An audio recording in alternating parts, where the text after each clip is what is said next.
So today I'm working on a script. I'm already 3 drafts in, working on the 3rd draft. My basic process to write is pretty straightforward. I use composition books to do what I call brainstorming. That's just getting all the notes I can think of down on paper in whatever order they come to me. Usually it's plot notes. A lot of times it's also character notes as far as the inner workings of the character. And sorry, I'm doing this in selfie mode, so it's a little awkward to see it from my angle. Just whatever I can think of, whatever I want to put into the story, I put down on paper. And that's often the hardest part, is just getting started. Finding the pieces that need to be put into place and finding whereabout they might need to go. Coffee.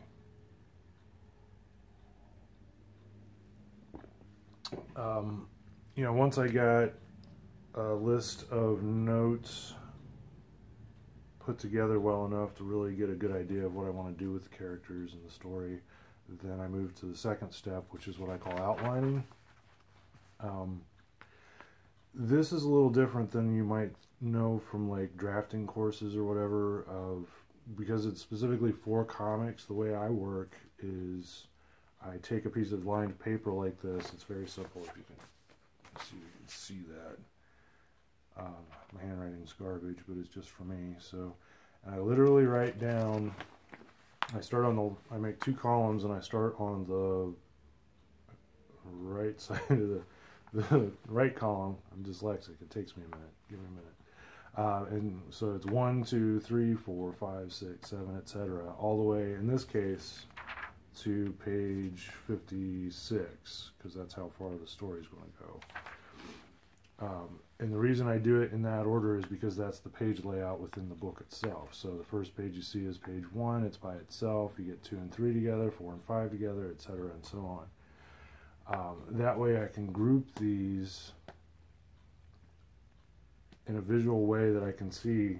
Usually, if I'm doing a 22-page book, I can actually do the whole book on one sheet.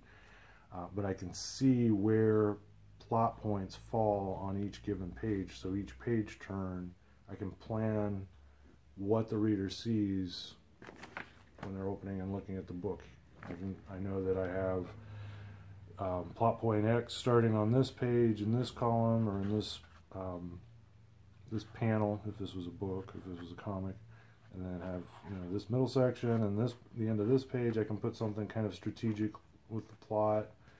And then again on this page it would be something that's probably a little less of a surprise but still strategically important with the plot, and then keep moving it, and then usually what I do is I end up some sort of a mini cliffhanger on this panel, so that it compels the reader to turn the page, see what happens next, and then go on.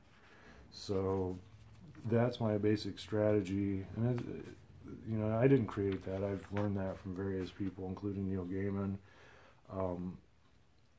That understanding how the physical book itself functions really will help you figure out where you want to put certain plot devices and pace things. One of the other things that this does is it helps me gauge how many panels I could comfortably fit, or how many panels I want to try and squeeze sometimes.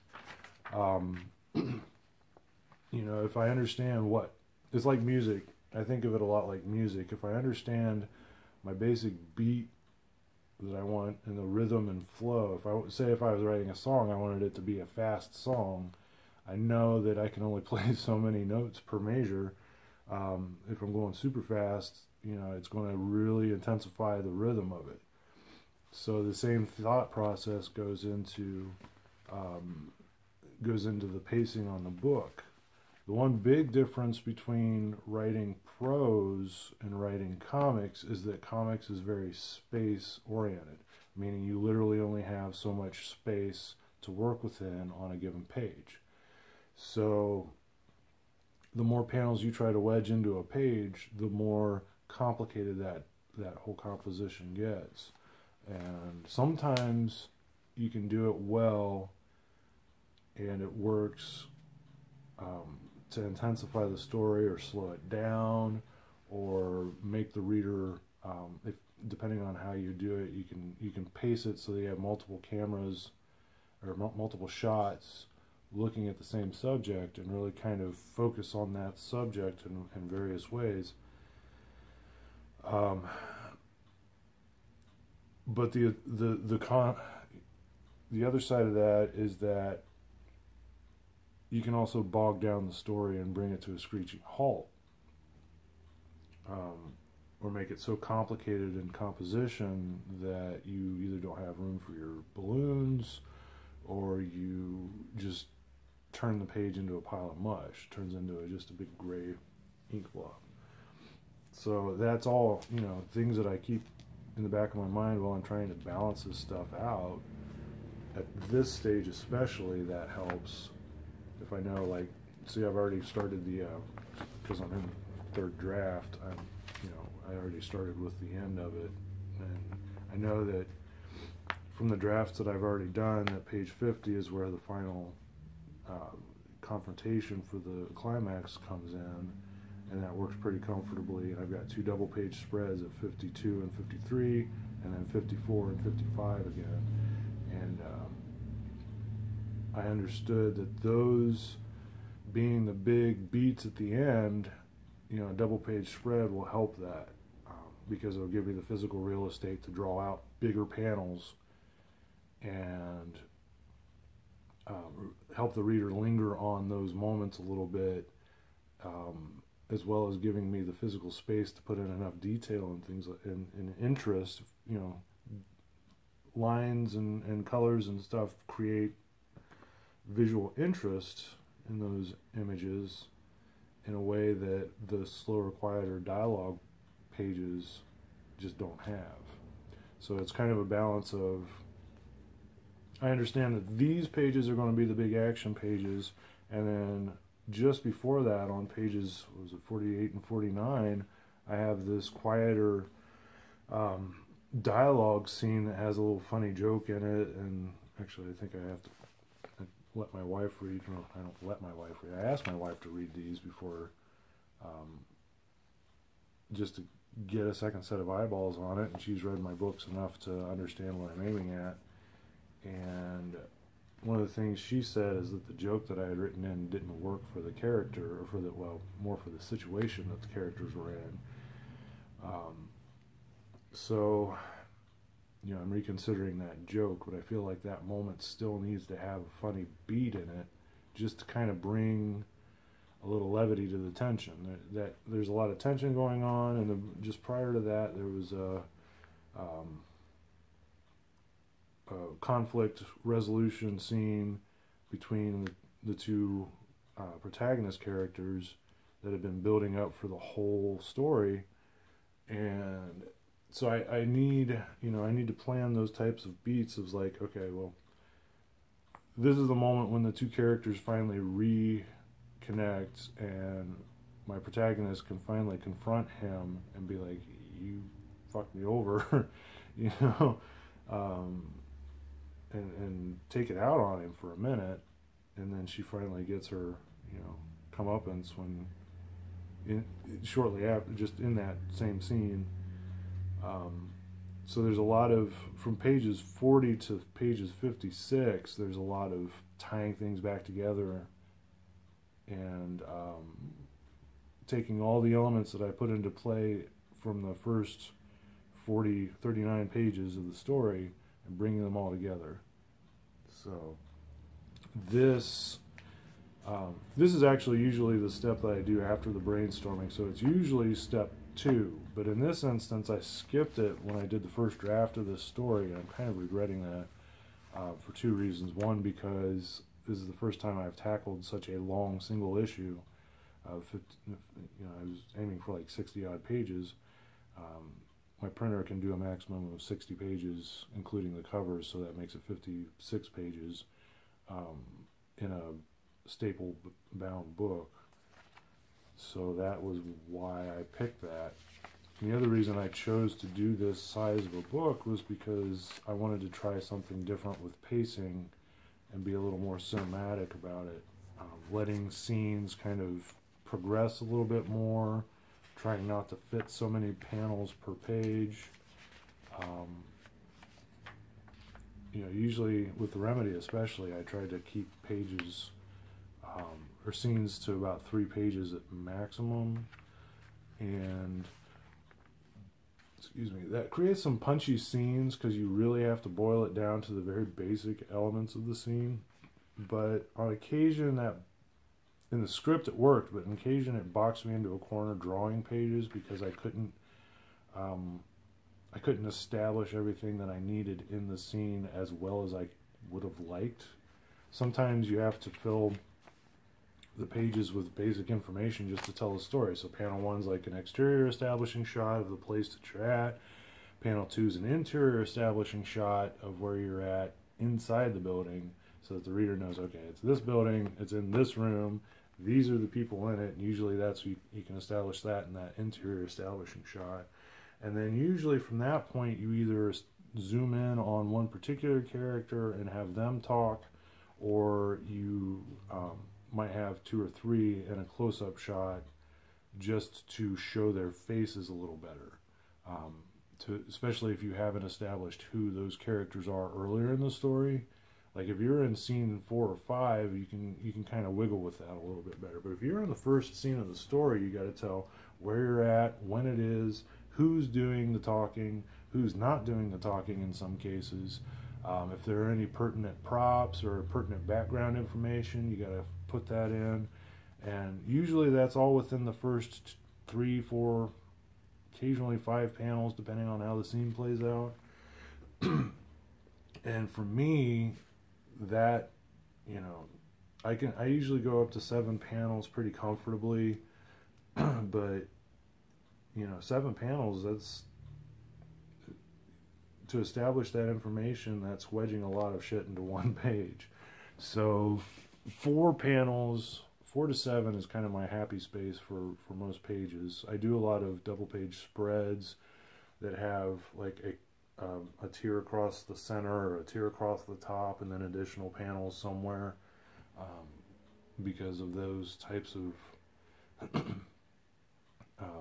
trying to establish character or trying to establish action. I tend to leave those types of layouts for action.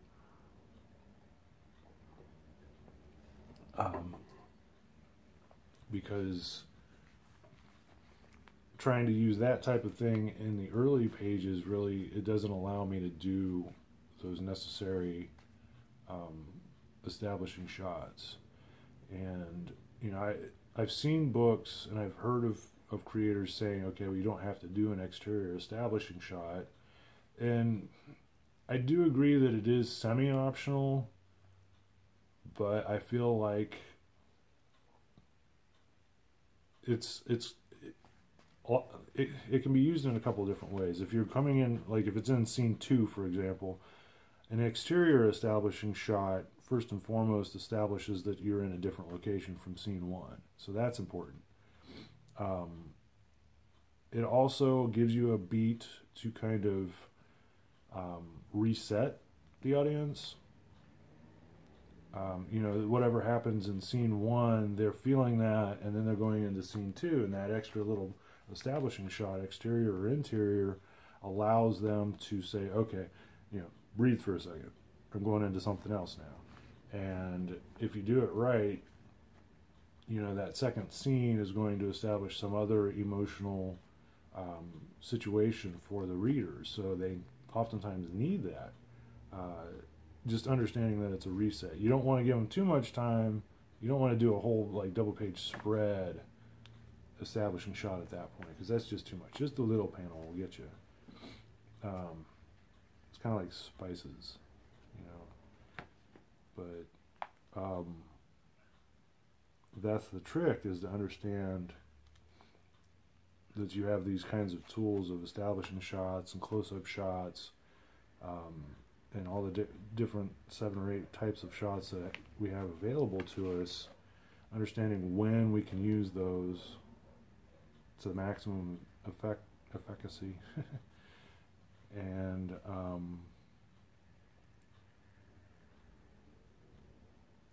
this outline section of my process is oftentimes the precursor step. I understand, you know, okay, well, these events are happening on pages 10 and 11, so I need an establishing shot on the beginning of page 10, and I got to get all of that set up before page 11 so I can get out of the scene on page 11 or whatever, you know, that sort of thought process to move on. Then after I get the outline worked out, and usually I get that done in one draft, but occasionally it'll take a second draft just to clean it up. I would say about 50% of the time it takes a second draft. Then after that, I write out, I got a second composition book labeled scripts that I go in and I handwrite all the scripting. And,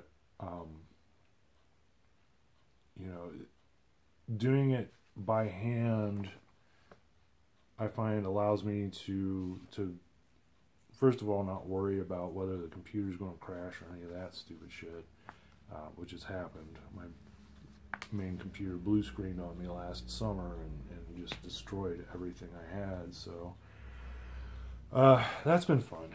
But you know, it happens, and that's one of the big reasons why I work analog, because you don't have to worry about it. The other reason is that I find it's better, analog is better for me to look at large sections of the story. Like I said, I'm dyslexic, so the screen really starts wearing my energy out, whereas paper does not as badly. And then again, this allows me to, you know, look at, okay, this, I can open this to 2 pages, and I've got 1, 2, 3, 4, 5 and a half comics pages visible to me at one time, so I can see a large area of any given story within that. So like, here's the basic, and I've already scribbled all over this because it's second draft, but my basic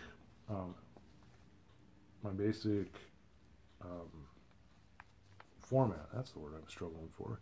Format for scripting is, if you can see this too well, I don't know, but I have, well, like page 1 is in bold, page 2 is in bold, page 3 is in bold, and then I've got panel breakdown, so panel 1 is underlined, panel 2 is underlined, panel 3, etc., and then tabbed in is the dialogue. So I've got the character speaking, and then I've got the actual dialogue. So we've got page 1, description, page dialogue of character name, and then dialogue that they say, and etc., etc., etc. That's fairly straightforward scripting format. And this is the one that I use. Movie scripts are extremely regimented in their format, all the way down to the font type and size, but they do that for their own purposes. Comic scripts are a little more loose, and I do it this way partly because, like I said, I'm dyslexic, so that comes into play a lot. The other part is that I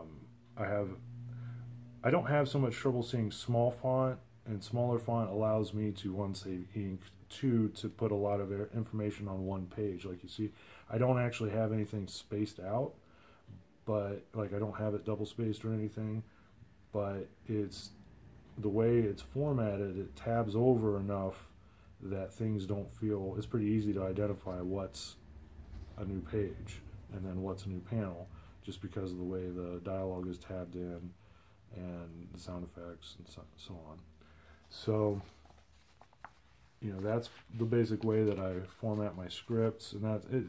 I think I handwrite them a little bit differently just because it's more on the fly, and I'm more just focused on getting the information onto paper.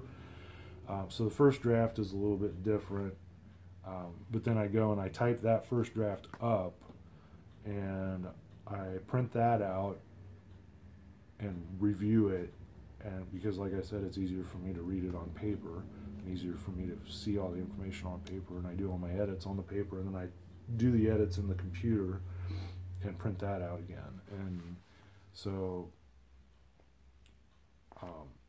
it's a little bit of a convoluted process. It's what works for me. I could see it not working for other people for sure.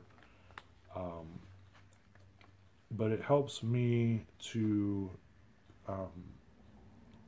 the process of scripting is some people feel it's a bit superfluous because I'm also the artist on this. Some people feel like maybe, you know, I could just write my own book and do the Marvel style of just doing the plot and, you know, filling in the dialogue later, which I've never tried it, at least not seriously, as I recall. Maybe really early on I tried it. But this, because my scenes can go dialogue heavy, or at least dialogue centered, I feel like this full script style is a little better balance of allowing the moments of conversation to have their weight in my stories. Because honestly, conversation is one of the most important ways to demonstrate the character, which is what the stories are about. Otherwise, it tends to be very action heavy instead, and that's not really what I'm aiming at. So, let's see, once I get the scripts done, that's the end of the writing process. I move on to the thumbnails, which I'll get into later. You know, and that's not to say once the scripts are done, that's the end of it. A lot of times I will make minor adjustments and rewrites, all the way up to the lettering stage, especially because sometimes I'll draw a panel, and even when I draw, like when I'm drawing out my panel, I still, oh, my wife's home. When I'm drawing out my panel, I still, you know, letter in the balloons and stuff and get that done just to make sure it fits. But when I'm actually doing the lettering in Illustrator, sometimes that stuff just doesn't fit like I planned, and I got to move it around. So I'm not against that. Sometimes I have to fit it for space purposes. Sometimes it's just tweaking stuff. But, you know, that's the basic process of writing that I use. So my wife's home. I'm going to say hi to her. Cheers, guys.